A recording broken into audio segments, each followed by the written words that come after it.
Conflict? No problem. Today I want to talk about how top leaders can tackle tough situations like pros. Hi, I'm Jennifer. I'm a coach and consultant for high achievers, visionary entrepreneurs, and leaders in high-stakes environments.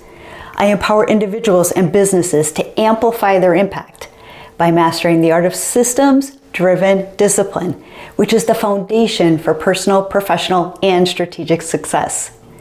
So have you ever wondered how great leaders keep their cool, how they handle conflict without breaking a sweat? You know those individuals. They just walk in the room, and no matter how difficult the conversation can get, they can diffuse it. So it turns out that they don't just wing it. They have a game plan. And guess what? You can use their strategies too. So I'm here to share them today. And the statistics don't lie. A whopping 85% of employees, believe that or not, they experience workplace conflict. I thought that was such a high number, don't you? But that's really scary, right? And leaders spend 30 to 40% of their time dealing with conflict. And when we look at companies that handle conflict well, we see a 10% increase in productivity. So I'll take all the productivity that I can get, all of those hacks. But when you think about it, especially if you're in a leadership role, I don't know if you can relate, but 30 to 40% of your time is dealing with conflict. I know that sounds to be about right. Sometimes it might be a little low depending on the situation or some things going on within your company or the company you work for. But yeah, almost like half of our time we're spending with conflict. So what's the secret sauce here? Here's what top leaders do. First, they stay cool under pressure. It makes you look a lot more confident, right? When you're cool, calm, and collective. So if you've ever heard of the amygdala hijack, it's when emotions take over logic. I think we've all been there, especially if we haven't gotten enough sleep or we feel like there's just so much going on. Sometimes we're quick to snap, right? Smart leaders pause.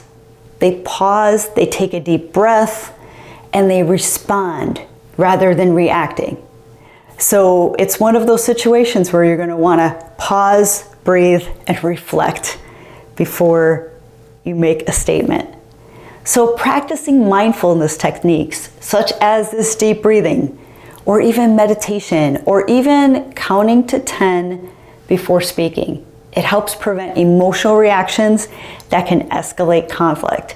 And if it's something that you are not in person for, like say it's an email that you just feel triggered, put it to the side and don't even react. Give yourself 24 hours or at least a few hours to breathe and to really think about what is the right approach in the way that you respond. Number 2 is they listen. Like really listen. They take the time to listen to understand and not listen to react. So active listening, it isn't just a buzzword. Studies show that 92% of employees feel valued when their concerns are heard. So I'm sure that you all would feel the same as well. When someone's making eye contact, when you feel like they're really listening to you, you feel like the conversation is valuable, right? So great leaders, they ask open-ended questions, and they also repeat back key points to ensure clarity.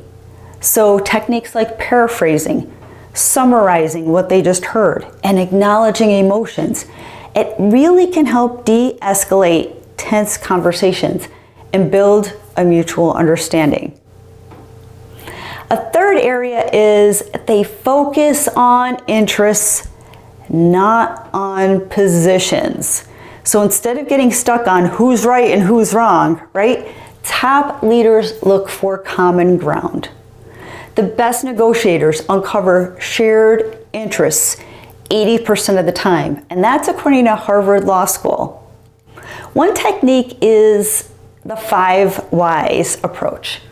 This is where you're asking why repeatedly to dig deeper into the root cause of an issue rather than just focusing on the surface level demands.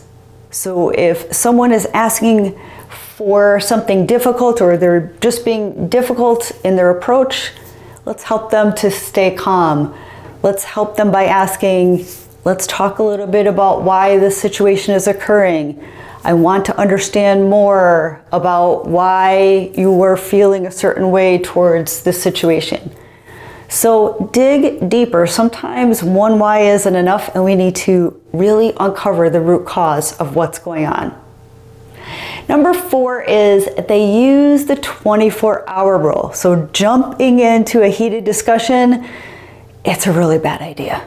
I've been there. I've been there many times and I've regretted it because I just feel hot. I feel like I want to get it off my plate and express what's going on. And sometimes I have to say, Jen, you just got to take a pause, right? Many leaders sleep on it. They give their emotions time to settle, allowing for more rational conversations. So research suggests that delaying a response by, even if it's just a few hours, even if you could step away from the conversation and say, you know, I just want to come back. I really want to think through what you had to say. And then it gives you time. It gives you time to come up with, what do you really want to say? How should you say it? And maybe some, to calm your tone so you're not so aggressive sounding either. And, research suggests that even delaying that response by a few hours, it could lead to better decision making and reduce those stress levels. And that's according to the American Psychological Association. And leaders also take time to gather relevant facts before engaging in conflict resolution. So when there's a conflict and someone's coming at you, that's when it's time to put your investigative hat on and almost act like a lawyer. Just go with the facts. Understand your options. What types of things could potentially dissolve the situation?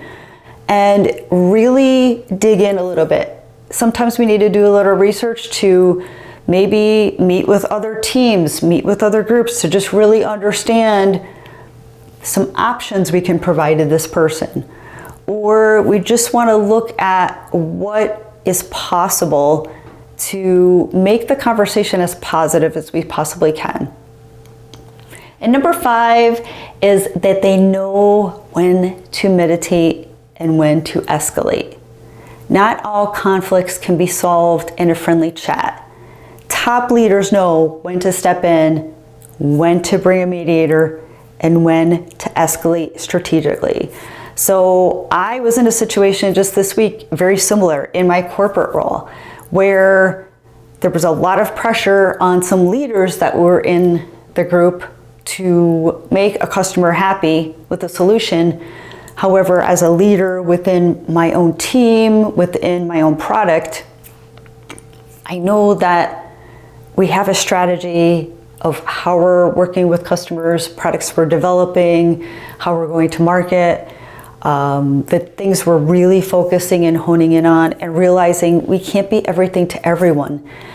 And so because of that external pressure, sometimes you can only go so far. And that's when I reached out to my manager and my manager's manager to let's have a conversation about how we can approach this group, how we can approach this customer that's asking for something that we may potentially not be able to help them with. So sometimes you need to put your ego aside and you need to ask for help and to ask for support, especially if you're working with some people that are at a much higher level. Sometimes you need to get some peers involved that really understand your position, that could really help mediate the situation. So mediation is effective 75% of the time in workforce and workplace conflicts. And that's according to Forbes. So helping prevents some costly disputes sometimes. So look for help. You don't have to go this alone. I know that many of you, I'm kind of like that too. I'd like to control the situation as much as I can, but control the controllable. Sometimes there's things that are just, not that you can't handle them, they're just at a whole higher level or broader scope than where you are. So reach out for help.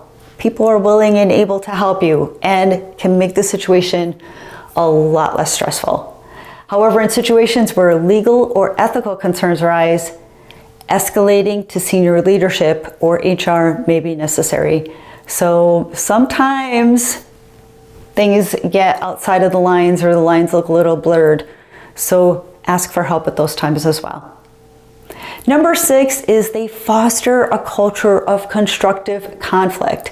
So great leaders, they don't just resolve conflict. They create an environment where disagreements lead to innovation. So encouraging open dialogue, having an open mind, setting ground rules for the discussion, and promoting psychological safety. It ensures that team members feel comfortable voicing their concerns without fear of retaliation. I mean, how many times I know, especially when you're working for someone in a corporate environment, it can be really difficult to share what you're really thinking and feeling unless there's a lot of trust with either your manager or the people that are on your team. And sometimes we find ourselves kind of stepping back and taking a pause and maybe not sharing our concerns because we fear judgment or we fear, some sort of retaliation based off of what our ideas are or our concerns may be.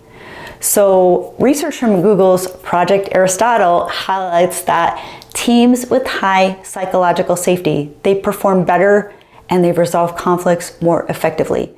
We are all emotional beings, and it depends on who your manager is or maybe on you and your personality and your style and maybe the personality and style of the people that are on your team, right?